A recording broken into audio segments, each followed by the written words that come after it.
In August 1071 CE, on the plains of Manzikert in eastern Anatolia, the Eastern Roman Empire was broken forever. The blinding dust kicked up by tens of thousands of hooves masked the true danger threatening the Roman center, a danger that came not from the opposing cavalry, but from within. This was not a defeat born simply of poor battlefield strategy or an overwhelming nomadic advance. The imperial army, a massive force of roughly 40,000 regular troops and allied mercenaries, was systematically dismantled by an unimaginable act of treason by its own commanders. In a single fatal afternoon, the defensive shield that had protected the Mediterranean world for centuries shattered. Emperor Romanos IV Diogenes, fighting on foot after his vanguard collapsed, was deliberately abandoned by the very reserve forces sworn to protect his withdrawal. Surrounded, exhausted, and bleeding, the reigning emperor of Rome was taken prisoner. In a moment of supreme historical humiliation that would echo across every court in Europe, the highest field commander of the Christian world was forced to the ground to kiss the dirt beneath the boot of Seljuk Sultan Alp Arslan. The catastrophic loss of the Anatolian heartland that immediately followed would permanently cripple the state and shift the balance of global military power. Welcome back to World Chronicles. Today we break down the structural decay, the tactical collapse, and the fateful afternoon that directly triggered the First Crusade. To understand how the most powerful monarch of the age ended up bound in a hostile camp, we must look at the political rot that had already infected the imperial government before the first arrow was ever fired. By the mid-11th century, the formidable military machine that had defended the Eastern Roman Empire for generations was systematically dismantled from within. The traditional provincial theme system, a defense network relying on native citizen soldiers who protected their own regional borders, was deliberately allowed to decay by the imperial administration in Constantinople. Fearing the political influence of successful regional commanders, the aristocratic elite actively defunded the provincial armies. The once bustling eastern frontier, fortresses overlooking the Armenian highlands, now sat quiet and abandoned, stripped of their regular garrisons to save coin for political maneuvering in the capital. Without these local defenders, the empire's borders grew increasingly porous. To replace the disbanded native troops, the imperial government shifted its reliance to a standing army composed heavily of expensive and politically volatile foreign mercenaries. The ranks of the Roman military were soon filled with Norman heavy cavalry from the west, alongside Pecheneg and Turkic light horsemen from the steppes. While individually formidable, these disparate units shared no common command structure, possessed no inherent loyalty to the state, and demanded constant payment in gold. The logistics of manpower had fundamentally shifted. The demographic engine of Anatolia was no longer producing reliable regular troops, leaving the empire dependent on outsourced swords to defend its most critical agricultural breadbasket. This structural vulnerability coincided exactly with a rising geopolitical threat from the east. The Seljuk Empire began pushing heavily into the Armenian highlands. At first, the Seljuk incursions were not a coordinated campaign of total conquest aimed at Constantinople, but rather devastating frontier raids designed to extract wealth and secure grazing lands for their nomadic herdsmen. Unchecked by the weakened Byzantine border garrisons, these highly mobile raiding parties repeatedly pierced the defensive line, disrupting the vital supply chains and agricultural estates deep within eastern Anatolia that fed the imperial center. In Constantinople, the crisis could no longer be ignored by the entrenched political factions. The rapid degradation of the eastern frontier directly threatened the empire's primary source of grain, tax revenue, and horses. Desperate to halt the bleeding, the ruling Ducas family recognized that their bureaucratic administration lacked the martial capacity to command a major defensive campaign. They required a seasoned field commander to stabilize the military and project imperial strength against the encroaching Seljuks. The Senate needed a savior, but the man they placed on the throne was stepping into a political minefield where his greatest enemies wore Roman armor. Romanos IV Diogenes was an aristocrat and a veteran field commander, elevated to the imperial throne in 1068 CEE through a strategic marriage to the widowed Empress Eudokia. He was not chosen for his political acumen, but out of sheer military necessity to stabilize the deteriorating eastern frontier. However, his rapid rise deeply alienated the entrenched Ducas faction, the very family whose bureaucratic grip he had sidelined. They viewed him not as a savior, but as an interloper. For the emperor, simply holding the border was no longer sufficient. He required a sweeping, undeniable military triumph to permanently silence his political rivals in the capital and legitimize his reign. His physical and political survival depended entirely on the destruction of the Seljuk Threat. To achieve this decisive victory, the emperor assembled a massive expeditionary force of roughly 40,000 troops.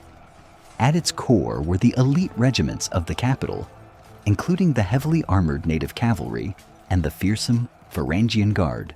Yet, the bulk of this army reflected the empire's hollowed-out military structure.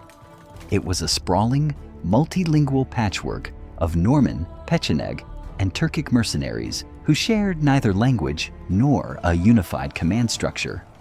The sheer logistical footprint of this heavy army, with its miles-long baggage trains creaking under the weight of siege equipment and grain, made its advance through the rugged Anatolian terrain slow and rigidly predictable. Unbeknownst to Romanos, his primary adversary had no immediate interest in destroying the Roman world. Sultan Alp Arslan, the supreme ruler of the Seljuk Empire, was a pragmatic statesman whose strategic focus lay far to the south. His ultimate objective was the conquest of the rival Fatimid Caliphate in Egypt, a campaign that would solidify his dominance over the Islamic world. The Sultan viewed the skirmishes in the Armenian highlands merely as a violent negotiation to secure his northern flank. When intelligence arrived that the emperor was marching east with a massive host, Alp Arslan was forced to abandon his southern ambitions and rapidly redirect his forces to meet the Roman advance.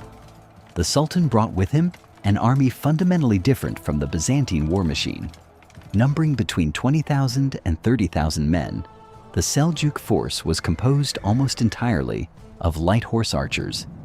They carried no heavy siege engines and relied on a fluid, decentralized command doctrine that emphasized speed and psychological exhaustion over static confrontation.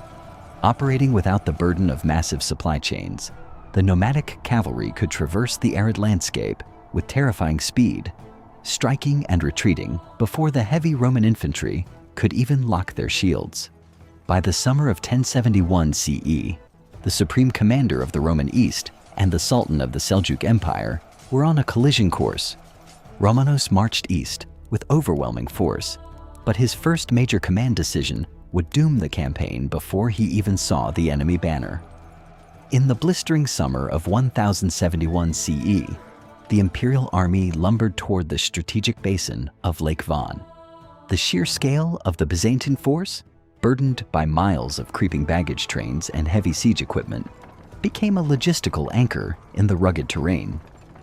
The oppressive August heat radiated off the rocky Anatolian highlands, exhausting the heavy Byzantine infantry and draining the stamina of their armored cavalry as they marched largely blind. Romanos's intelligence network had catastrophically failed. His scouts confidently reported that Sultan Alp Arslan was still hundreds of miles away, either campaigning in Syria or retreating south. Operating under the fatal assumption that he possessed the initiative and the luxury of time, the emperor formulated a plan based on a phantom strategic reality. To pacify the region and neutralize multiple Seljuk strongholds simultaneously, Romanos made the critical decision to violate a fundamental rule of warfare.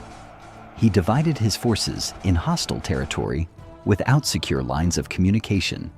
Of his roughly 40,000 troops, he detached nearly half, including a significant portion of his most reliable regular troops and heavy infantry, and placed them under the command of General Joseph Tarchaneotes.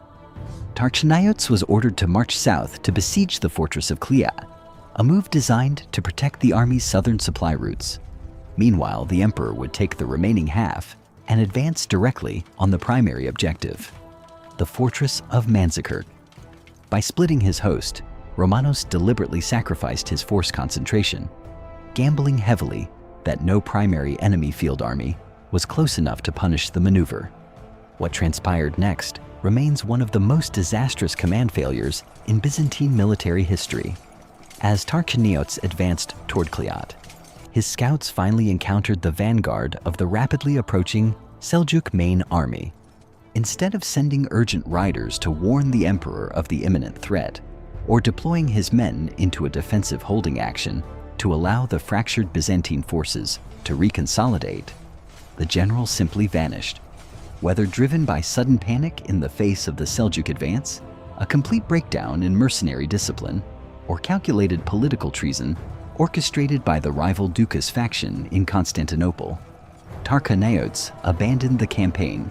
He retreated entirely, marching roughly 20,000 men back westward and effectively deserting the supreme commander without a single major engagement. Romanos, operating in the isolated terrain around Manzikert, was kept entirely ignorant of this massive defection. He proceeded to capture the Manzikert fortress with relative ease, under the assumption that his southern flank was securely anchored by a massive supporting army. It was only when his foraging parties began disappearing and highly coordinated Seljuk outriders appeared on the ridgelines that the full terrifying scope of his intelligence failure crystallized. Stripped of his strongest reserves and blind to the enemy's movements, the emperor soon realized he was not marching toward a routine siege. He was walking into a trap. On August 25th, 1071 CE, the Shadow War materialized into physical contact. As the Byzantine vanguard pushed out from the fortress of Manzikert to forage, they were immediately met by the outriders of Alp Arslan's main army. Reacting with standard imperial doctrine, Romanos deployed a detachment of his heavy cavalry to ride out and eliminate the skirmishers, expecting the nomads to break under a disciplined armored charge. Instead, he encountered a doctrinal nightmare. The heavy Roman tradition of warfare relied on static, decisive impact, while the steppe doctrine relied entirely on fluid psychological attrition. The Seljuk horsemen simply refused to engage in close quarters combat.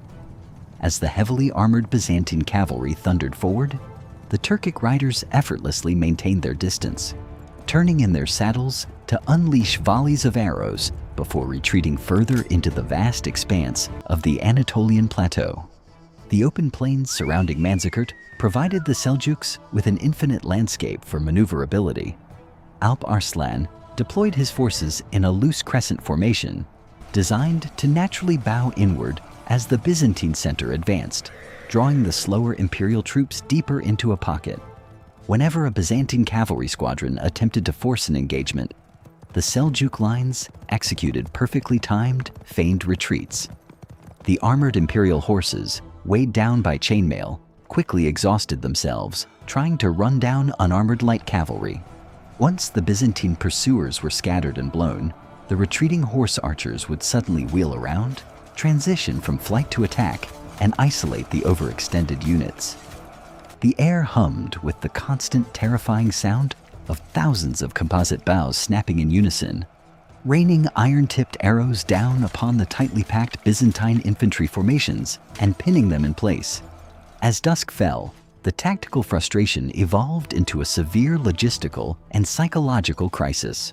Romanos was forced to recall his battered forward units and fortify his camp, essentially surrendering the initiative to the Sultan. Surrounded and harassed without a moment of respite, the Byzantine camp was placed under extreme pressure.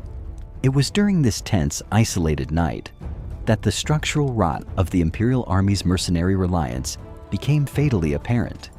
A large contingent of Pecheneg and Cuman light cavalry, nomadic mercenaries hired by Constantinople to counter the Seljuk horse archers, realized they shared cultural and linguistic ties with the enemy encircling them. Under the cover of darkness, hundreds of these critical auxiliary troops deserted their posts and rode out to join the Sultan's banner. The emperor awoke to find his crucial screening forces severely depleted and the morale of his remaining multi-ethnic army rapidly deteriorating. The skirmishes had achieved Alp Arslan's primary objective. The Byzantine war machine was disorganized, stripped of its mobility, and forced onto the defensive. Romanos was trapped in a hostile basin, his supply lines severed, his reserve army vanished, and his mercenary auxiliaries defecting to the enemy. The static defensive posture was slowly draining his army's cohesion, and he could not afford a prolonged standoff without reliable access to water and forage. By the morning of August 26th, Romanos knew his army was bleeding out from 1,000 minor wounds, forcing him to make a desperate gamble to force a decisive battle. On the morning of August 26th, 1071 CE, Romanos deployed his remaining forces for a final, massive push. He arranged the imperial army into a traditional deep formation, taking personal command of the center vanguard, while anchoring his flanks with regular troops and placing a substantial rearguard reserve under the command of Andronikos Doukas. The emperor ordered a relentless advance across the sweeping plain, determined to pin the Sultan's army and force a decisive melee. For hours, the heavy Byzantine infantry marched forward under a punishing sun, but the Seljuks simply refused to hold their ground. Alp Arslan's center yielded space, continuously bowing backward in a classic step crescent, raining arrows upon the advancing shield walls while avoiding direct impact. By late afternoon, Romanos finally overran the Seljuk encampment, but the choking dust settling over the abandoned tents revealed a grim truth. The enemy had not been broken. They had merely evaporated, leaving the Byzantine army dangerously overextended. As dusk approached, the tactical reality shifted decisively against the emperor. Romanos recognized that remaining deployed on the open Anatolian plain as night fell would invite a catastrophic encirclement by the highly mobile, nomadic cavalry. He made the only logically sound command decision available to a conventional general in that exposed position. He ordered a fighting withdrawal back to the fortified camp. However, a fighting withdrawal is universally recognized as one of the most complex and dangerous maneuvers in military doctrine. The psychological momentum of an army must be completely reversed. Soldiers must march backward while still absorbing physical punishment, trusting entirely that the units behind them will secure their retreat. It requires absolute discipline, synchronized stepping, and an ironclad chain of command where the reserve provides a flawless protective screen. To initiate the maneuver, the emperor ordered the imperial standards reversed, the universal signal for the army to step back in unison. The heavy infantry of the center, directly under Romanos's immediate control, began to fall back in relatively good order, keeping their shields locked against the relentless harassing fire. But the wings of the army, already battered, exhausted, and disorganized from a full day of marching and skirmishing, struggled to maintain the intricate pacing required. The coordination demanded by the maneuver was immense, and the multi-ethnic mercenary contingents on the flanks lacked the drilled cohesion of the native regular troops. As the formation frayed, dangerous gaps began to tear open between the center and the retreating wings. Sultan Alp Arslan, observing the shifting geometry of the lines from a distant vantage point, instantly recognized the structural vulnerability and ordered his horse archers to intensify their pressure, aggressively probing the widening fractures in the Roman shield wall. It was in this precise moment of extreme tactical friction that the political rot of Constantinople delivered its fatal blow. The massive reserve force stationed behind the vanguard was specifically designed to step forward, plug the developing gaps, and cover the flanks during just such a withdrawal. Instead, its commander, Andronikos Doukas, the nephew of the emperor's primary political rival in the Senate, committed an act of calculated treason that would permanently break the empire. Deliberately misrepresenting the reversed imperial standards, Doukas spread a panicked rumor through the ranks of the reserve that the emperor had fallen in the vanguard. Doukas was not fleeing in terror. He was executing a bloodless coup on behalf of his faction. utilizing the chaos of the battlefield to eliminate the reigning monarch without having to draw a sword himself. Without waiting for confirmation, he ordered the entire rearguard to turn their backs on the battle and march away, abandoning the field and leaving the vanguard entirely exposed. For the men fighting in the forward units, the realization of the betrayal came not as a visual confirmation, but as a sudden, terrifying shift in the sound of the battlefield. The steady, reassuring marching rhythm of the Roman reserve faded rapidly into the distance, instantly replaced by the rising, deafening war cries of the encircling Seljuks pouring into the undefended gaps. Panic cascaded through the isolated flanks. The crescent snapped shut, the wings collapsed, and the supreme commander of the Roman world was left entirely alone in the center. Without the reserve to anchor their withdrawal, the mercenary contingents on the right and left wings disintegrated under the sudden concentrated pressure of the Seljuk cavalry. Alp Arslan's commanders rapidly exploited the massive gaps left by Andronikos Doukas, driving wedges of fresh horse archers between the retreating Byzantine columns. Deprived of support and surrounded, the multi-ethnic auxiliary units broke formation.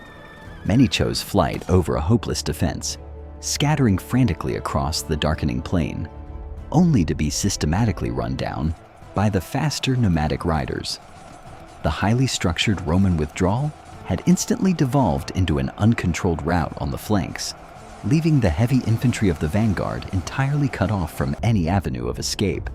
Recognizing the catastrophic collapse of his wings, Emperor Romanos IV ordered the isolated center to halt its retreat and adopt a static, circular defensive posture.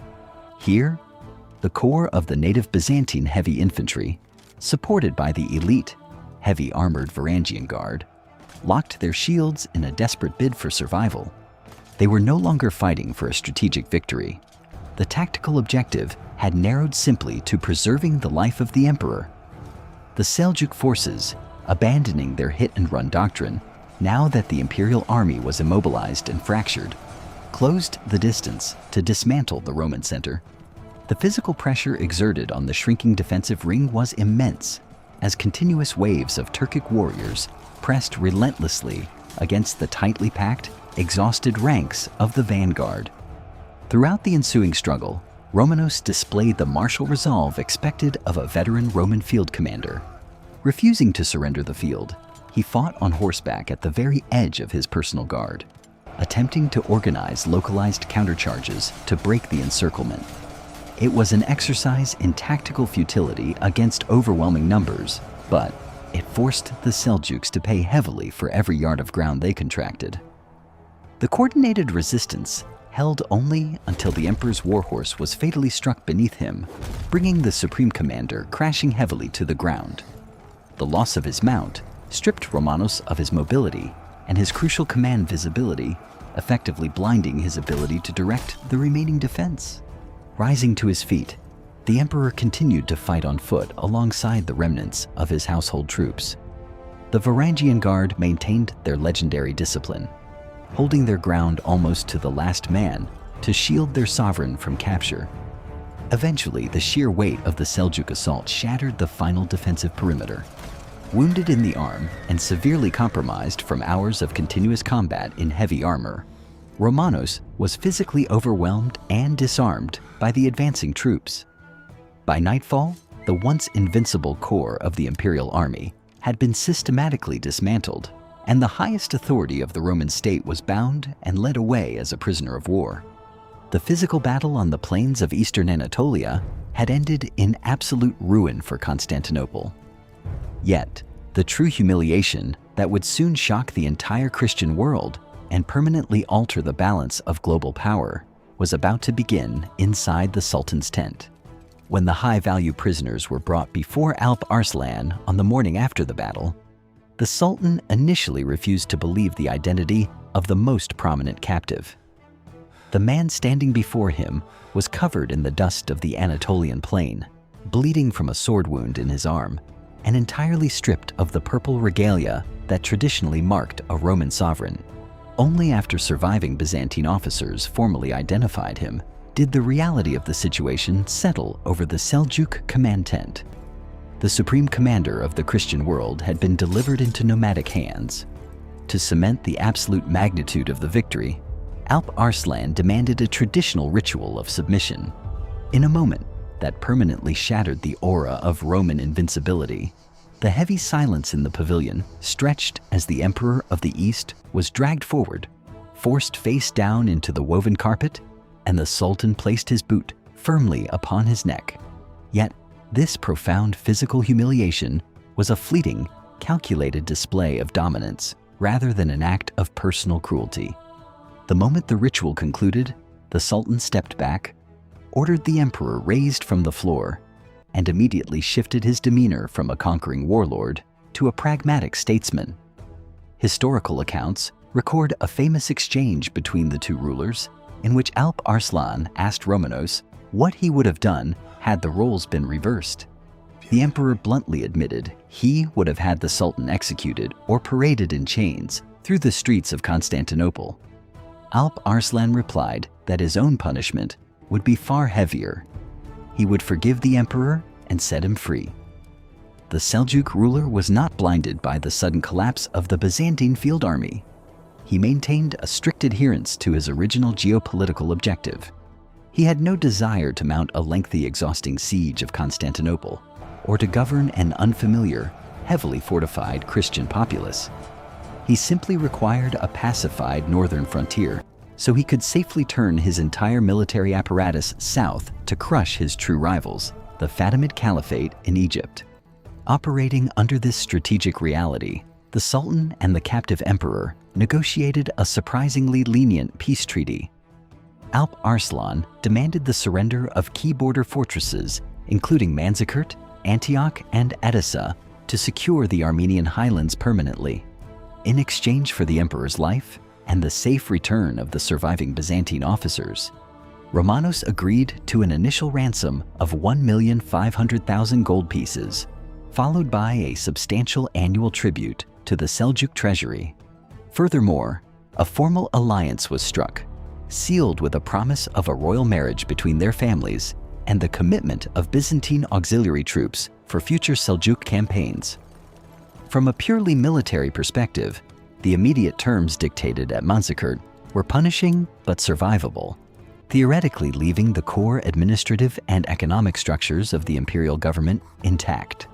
After 8 days of captivity, the Sultan provided Romanos with a heavy cavalry escort and sent him westward, honoring the treaty with the expectation that the emperor would restore order to his fractured realm. The Sultan granted the Roman monarch his life and his freedom, but in doing so, he sent Romanos back to a capital that had already decided he was a dead man. Romanos IV Diogenes made his arduous journey back across the Anatolian plateau, expecting to rally his surviving provincial forces, collect the negotiated ransom, and honor his treaty with the Sultan. However, the political machinery in Constantinople had moved with ruthless speed the moment rumors of his capture reached the capital. The Dukas faction, seizing the opportunity they had engineered on the battlefield, officially declared Romanos deposed. They swiftly elevated Michael VII to the throne, firmly locking the imperial treasury and declaring the peace treaty with Alp Arslan completely void. Romanos was no longer a returning sovereign. In the eyes of the Senate and the new administration, he was an outlaw and a direct threat to their consolidated power. To defend his legitimate claim and enforce the treaty, Romanos was forced to gather whatever scattered provincial troops and loyal mercenaries he could still command. In response, the new imperial government in Constantinople made a strategic decision that would prove far more devastating than the tactical collapse at Manzikert. They ordered the recall of the remaining frontier garrisons, pulling the very regular troops meant to hold the eastern passes back into the heart of the empire to crush Romanos. The Seljuks did not actively conquer the Anatolian breadbasket in the immediate aftermath of 1071 CE. Rather, the Byzantine state willingly surrendered it by stripping its own defensive lines to fight a vicious civil war. The internal conflict was brief but exhaustive. pitting the remnants of the Roman military apparatus against itself. Outmaneuvered, underfunded, and pursued across the rugged terrain, Romanos was ultimately defeated in the spring of 1072 CE. He was captured by the armies of the central government, ironically commanded by Andronicus Ducas, the exact reserve commander who had abandoned him to the Seljuks. Offered a solemn guarantee of safe conduct and a peaceful retirement in a monastery if he surrendered his claim, Romanos yielded. The guarantee was immediately broken. In a grim demonstration of political finality, the former emperor was subjected to traditional ritual blinding. The procedure was carried out so brutally that the wounds quickly festered. Exiled to a small island in the Sea of Marmara, the man who had commanded the largest Christian army of the age died in agony from the resulting infection just weeks later. The Ducas faction had successfully secured their political dominance in the capital, but their triumph was an illusion built on a collapsing foundation. With the emperor dead and the imperial armies actively bleeding each other dry, the gates of the east were left wide open, and the map of the world was about to be redrawn. The immediate consequence of the civil war and the stripped eastern frontier was a massive, irreversible demographic shift. The Turkic tribes, no longer facing a unified Roman defensive line, migrated en masse across the undefended Anatolian plateau. They rapidly transitioned from seasonal raiders to permanent settlers, formally establishing the Sultanate of Rum, literally the Sultanate of Rome, directly over the ruins of the Byzantine agricultural estates. The demographic engine that had provided the imperial administration with its immense wealth, its vital grain supply, and its native citizen soldiers was permanently severed. Within a single generation, the Eastern Roman Empire was reduced from a dominating transcontinental superpower to a severely vulnerable coastal and Balkan state, fighting a desperate, continuous battle for mere geographic survival. This catastrophic loss of territory created a geopolitical shockwave that forced a fundamental and deeply uncomfortable shift in the relationship between Eastern and Western Christendom. By 1095 CE, facing the very real threat of total state collapse and entirely unable to generate a native field army capable of pushing the Seljuks back out of Anatolia, Emperor Alexios I Komnenos made a desperate diplomatic gamble.